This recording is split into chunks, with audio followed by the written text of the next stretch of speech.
নমস্কাৰ বন্ধু বান্ধৱীসকল, স্বাগতম জনাইছোঁ মোৰ অন্য এটা ভিডিঅ'লৈ। এই ভিডিঅ'টো হৈছে গুৱাহাটীৰ পৰা ৰাজস্থানৰ জয়পুৰ অভিমুখে কৰা এটা যাত্ৰাৰ। 2025 চনৰ 15 মাৰ্চত গুৱাহাটীৰ পৰা ৰাজস্থানৰ জয়পুৰলৈ যাত্ৰা কৰিছিলোঁ মই মোৰ মা আৰু দেউতাৰ সৈতে।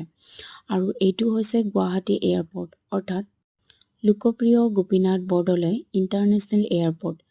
এই এয়াৰপৰ্টটো নামাকৰণ কৰা হৈছে অসমৰ প্ৰথমগৰাকী মুখ্যমন্ত্ৰী আৰু অসমৰ এগৰাকী স্বাধীনতা যুঁজাৰুৰ নামেৰে।